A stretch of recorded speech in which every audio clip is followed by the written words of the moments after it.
Bryophytes को amphibians of plant kingdom भी कहा जाता है और इनके अंदर दो मेन क्लासेस होती हैं, लिवरवर्ट्स एंड मॉसेस। लिवरवर्ट्स का एग्जांपल है मार्केंशिया और इनकी बॉडी थैलस जैसी होती है, यानी एक कागज के टुकड़े जैसी। मॉसेस के तीन एग्जांपल हैं एनसीईआरटी में, फ्यूनेरिया, पॉलीट्राइकम और स्फेगनम, और इनकी बॉडी लीफी होती है। ब्रायोफाइट्स ने लाइकेंस के साथ मिलकर पहली बार रॉक्स को कॉलोनाइज किया था और सॉइल फॉर्मेशन में हेल्प करी थी। लाइकेंस जैसे तुम्हें पता होगा एक सिम्बायोटिक एसोसिएशन होती है बिटवीन एल्गी एंड फंजाई। पूरे प्लांट किंगडम को पढ़ते हुए तुम्हें बार बार गैमीटोफाइट, स्पोरोफाइट ये सुनने को मिलेगा। मैं यहीं पे तुम्हें इनके बीच में मेन अंतर बताता हूँ। जो गैमीटोफाइट प्लांट बॉडी होती है वो डायरेक्टली गैमीट्स बनाती है, और जो स्पोरोफाइट प्लांट बॉडी होती है वो डायरेक्टली स्पोर्स बनाती है। अब इन दोनों में मेन अंतर होता है सेट ऑफ क्रोमोसोम्स का। जो गैमीटोफाइट्स हैं उनके पास बस एक सेट ऑफ क्रोमोसोम्स होता है, यानी वो हैप्लॉइड होते हैं, जबकि जो स्पोरोफाइट्स होते हैं उनके पास दो सेट ऑफ क्रोमोसोम्स हैं, मतलब वो डिप्लॉयड होते हैं। जो ब्रायोफाइट्स हैं ये अपनी लाइफ साइकिल में मेजर पार्ट गैमीटोफाइट बन के रहते हैं, यानी इनकी जो मेन प्लांट बॉडी है वो गैमीट्स बनाती है। ब्रायोफाइट्स के मेल गैमीट को हम एंथ्रोजॉइड्स बोलते हैं, जो कि बायफ्लैजिलेट होते हैं, यानी इनके पास दो फ्लैजिला होते हैं, और इनके फीमेल गैमीट को हम एग बोलते हैं।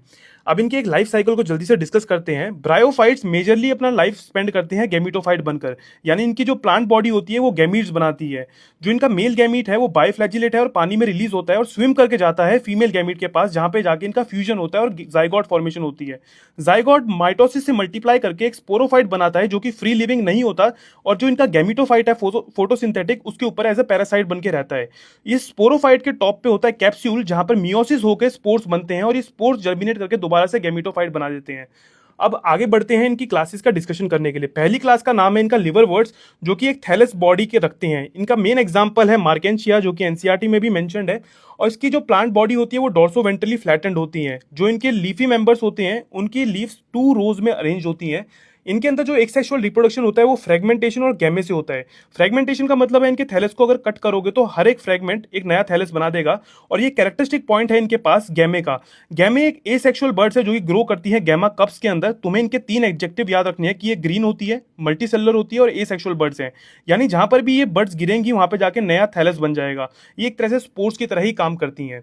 दूसरी क्लास है ब्रायोफाइट्स की, वो है मॉसिस। जो इनका गैमीटोफाइट है इसकी दो स्टेजेस होती हैं। पहली है प्रोटोनिमा, जो कि डायरेक्टली स्पोर से जर्मिनेट करेगी, और दूसरी स्टेज होती है लीफी स्टेज, जो कि प्रोटोनिमा की एक सेकेंडरी ब्रांच से ग्रो करती है। अब हम इनको डिस्कस करते हैं। पहली स्टेज का नाम था प्रोटोनिमा स्टेज। इसके चार एडजेक्टिव याद रखने हैं कि ये एक क्रीपिंग स्टेज है, यानी ये रेंग के चलती है जो जमीन है उस पर। ये ग्रीन है क्योंकि ये फोटोसिंथेसिस करती है, इसके काफी सारे ब्रांचेस हैं और ये फ्रीक्वेंटली फिलामेंटस होती है। और जो इसकी दूसरी स्टेज है लीफी स्टेज, वो डेवलप करती है एज अ सेकेंडरी प्रोटोनिमा की लेटरल ब्रांच। इसके पांच इंपॉर्टेंट पॉइंट्स याद रखना। जो लीफी स्टेज है ये अपराइट ग्रो करेगी, जैसे कि जो प्रोटोनिमा थी वो तो जमीन पे रेंगती हुई चलती है, क्रीपिंग होती है, जबकि